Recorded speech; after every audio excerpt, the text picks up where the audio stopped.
À la base, ce qu'on savait de M. Foka, c'est je suis à RFI, j'ai pris certaines prises d'opposition, je me désolidarise de ma radio, et parce que je suis touché par les témoignages et mon parcours en tant qu'Africain dans un service français, je décide de monter comment dirais-je, une vaste cellule de réflexion avec un certain nombre de cadres africains afin que nous puissions relancer une dynamique africaine. À la base, c'est ça. Donc, à la base, c'est ça. Et ça marchait. Et ça marchait. Quand, par exemple, il vient, je pense, à 2 février pour sa conférence à Lomé, ouais. Le point d'orgue n'est pas sa proximité avec le gouvernement. Absolument pas. Les gens viennent en, OK, Foka est, si vous voulez, une alternative à ceux qui peuvent se retrouver brusqués par les positions peut-être d'un Kémy Séba très rigoureux ou d'une Nathalie Diambe très dénonciatrice ou, je sais pas moi, d'un Felwine Sarr un peu plus porté sur le développement beaucoup plus profond du continent, ainsi de suite. Donc, mettons que si vous voulez, il se positionne en alternative. Donc là, jusque-là, pas de souci. Le souci a débuté lors d'un certain nombre de comment dirais-je, un certain nombre de dires. Par exemple, quand il s'agit de parler de mandat présidentiel, il s'agit de parler de gouvernance, il s'agit de parler d'élections trop coûteuses qu'il faudrait revoir d'une certaine manière, et ainsi de suite. Et tout il ça. a dit qu'il n'a rien à voir avec la réforme constitutionnelle qui aurait conduit à l'adoption d'un régime parlementaire au Togo. Il dit qu'il n'en a rien à voir et que ce n'est pas ses idées. Bon, il dit que ce n'est pas ses idées, mais malheureusement pour lui, un certain nombre de choses qu'il a dites, et même elles ont été mentionnées lors de la conférence, parce que je m'en souviens, ont été reprises. C'est-à-dire pour les gens, le fait qu'ils défendent cette position-là correspondait dans les temps au moment où on s'évertuait à changer la constitution. Est-ce qu'il s'est fait piéger par le régime togolais? C'est très difficile à dire, mais je pense que là où il a été, je ne sais pas si je peux parler de naïveté, parce que je ne sais pas si effectivement il est impliqué ou pas, mais je pense que son positionnement a manqué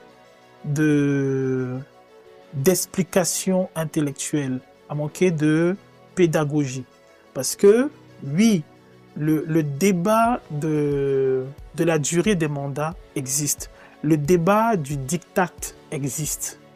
Oui, il y a effectivement des Africains qui estiment que on peut bénéficier d'un diktat éclairé et qui vont donner des exemples, notamment en Asie, ainsi de suite, qui ont été des exemples de réussite. Oui, le débat se pose parce qu'actuellement, quand on prend l'AES, on a le cas du Mali, du Niger et du Burkina Faso. Mais là où on n'explique pas, c'est qu'il s'agit de la projection et de l'idéologie du leader. Il ne s'agit pas de prendre le pouvoir et d'établir un diktat, parce que ça, l'Afrique l'a déjà connu. C'est la raison pour laquelle, lorsque vous voyez cette problématique qui est abordée, les gens s'offusquent. Parce que nous sommes tout juste à 30 ans de la période dictatoriale. Donc, les personnes qui ont 30, 35 ans, 40, 45 ans, 50, 60, 55 ans, 60, 65 ans, ce sont des personnes qui ont connu les affres du parti unique, de la dictature, du népotisme, et ainsi de suite, et beaucoup n'en veulent plus. Et donc, quand vous prenez la parole en tant que panafricain, entre griffes, et que vous dites aux gens, non, les élections actuelles, la démocratie à l'occidental ne marche pas, le mandat, ainsi de suite, il faut faire attention. Parce que la démocratie à l'occidental que l'on décrit n'a jamais été appliquée convenablement à l'Afrique. Et au Togo d'ailleurs. Si elle avait été appliquée convenablement, actuellement, on ne serait pas sur la sempiternelle question de comment les élections vont bien se passer. Encore au Togo aujourd'hui, malgré la cinquième République, on est encore dans le débat de est-ce qu'on va faire des élections clairvoyantes, des élections, convenablement organisées, et ainsi de suite. Donc, c'est-à-dire que le problème n'est pas là. Le problème est que dans les années 90, oui, les États africains ont dit on adopte la démocratie et la plupart des États n'ont pas eu une démocratie convenablement appliquée. Donc on s'est retrouvé avec des politiciens véreux, avec de l'argent détourné, avec du népotisme et ainsi de suite. Donc revenir dire aux gens après qu'on n'ait pas convenablement appliqué la démocratie, que non, qu'au fait qu'il faut un genre de diktat éclairé, qu'il faut faire sauter l'alimentation de mandat, tout ça, attention, c'est du vice. C'est du vice. Je pense que peut-être que Alain Foka s'est déconnecté de l'histoire politique togolaise. Peut-être qu'il n'a pas compris que il y a eu quand même une dictature qui a duré pendant beaucoup d'années. En 90, il y a eu une façon de changer les choses qui n'a pas marché, qui a démarré ce pouvoir en 2005, alors qu'il partait confiance est bienvenue. Peut-être qu'il n'a pas compris que le Togolais avait soif d'une alternance. Et peut-être que il a été victime de son ignorance avec ce discours-là qui vient contredire à peu près les aspirations directes des Togolais.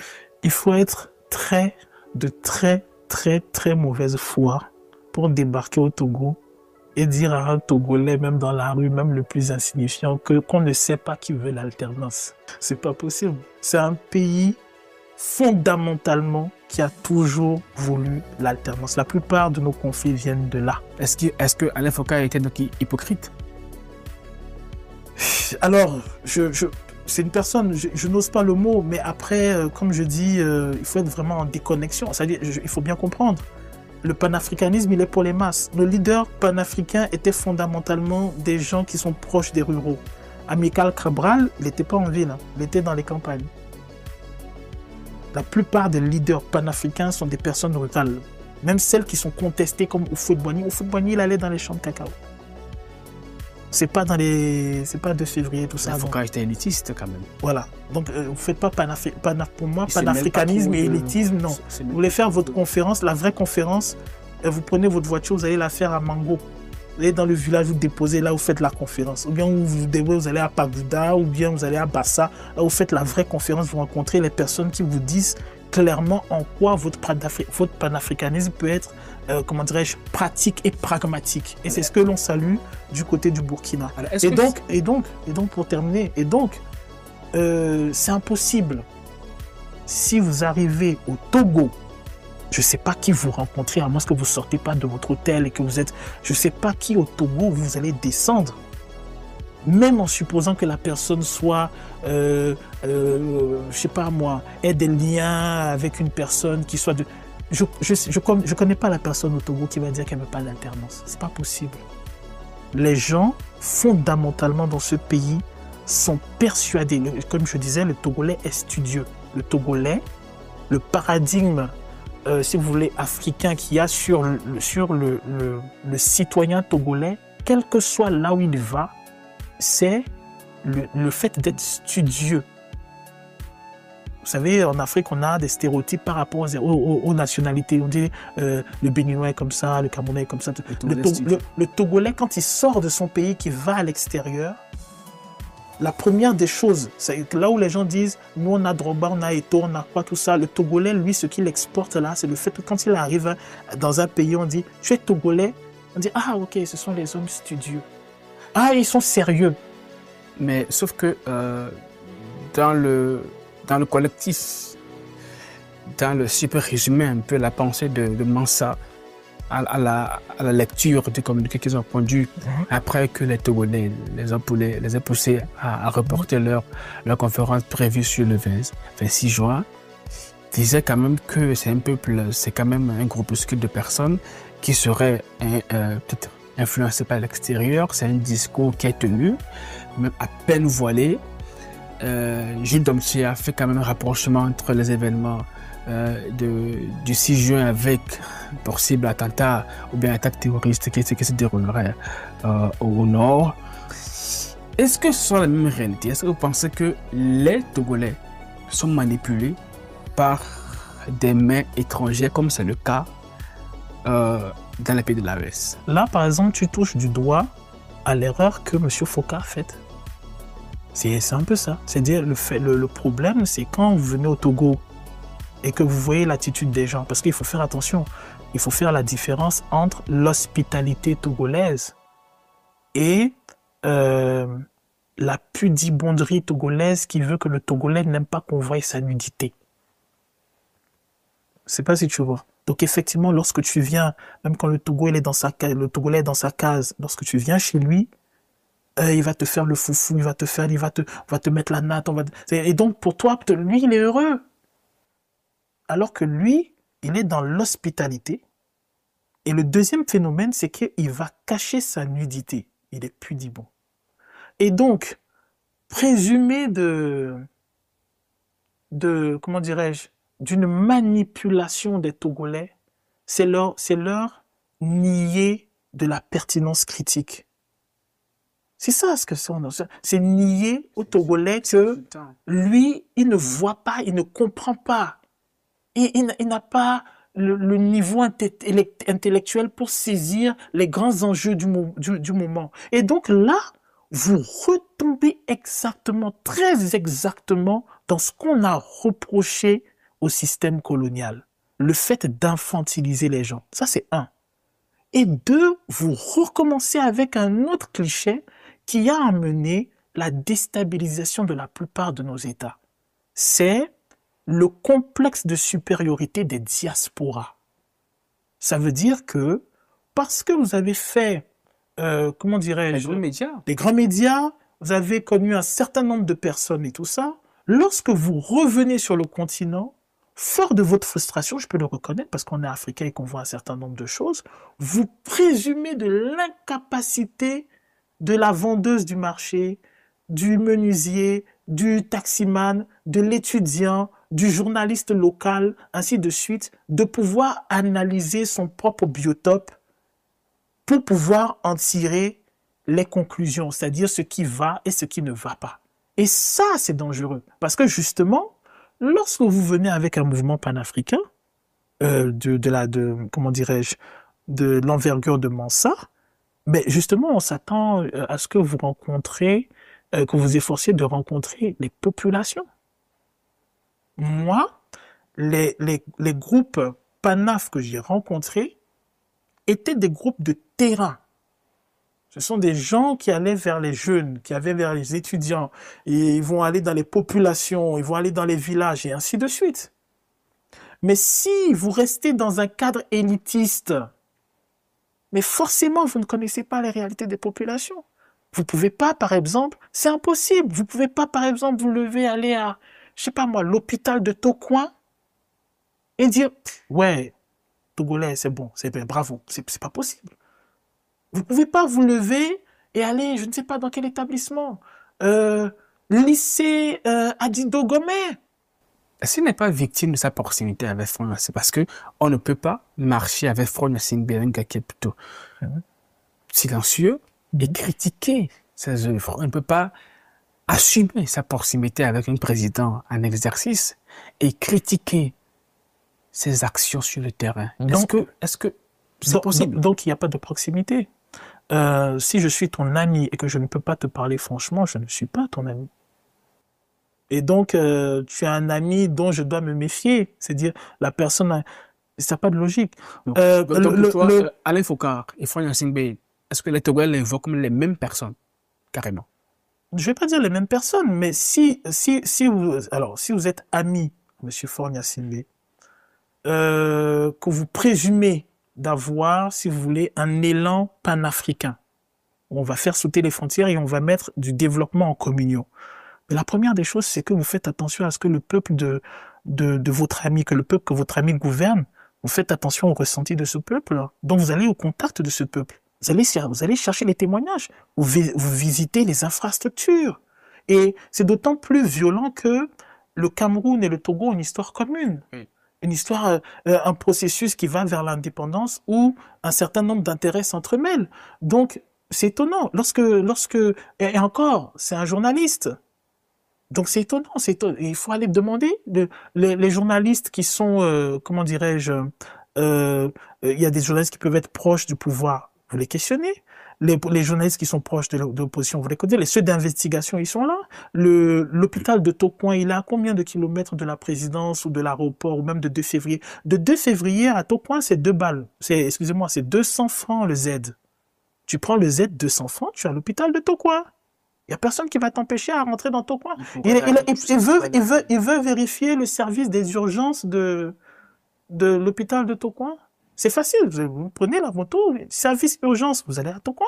Ça rejoint un peu ce que les Togolais disent. Donc, que Alain Foka n'est plus devenu journaliste au Togo, mais qui était devenu un homme d'affaires. Parce qu'on le voyait souvent dans les loges officielles, à chaque fois qu'il y a des événements assez grandioses au Togo.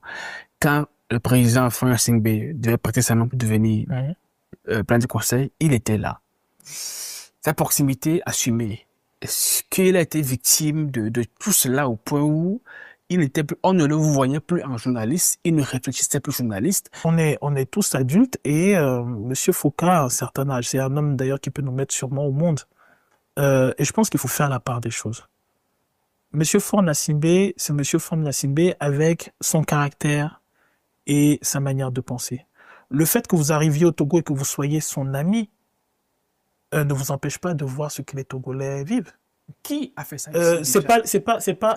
Qui a pu contredire Faure Gnassingbé étant proche de lui? Qui a pu le contredire?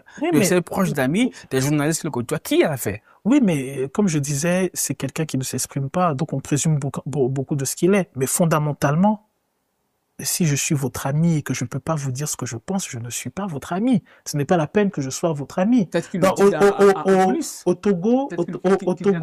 Togo, on a une terminologie pour ça, qui traîne dans les quartiers et bas quartiers, on appelle ça Pandjodj.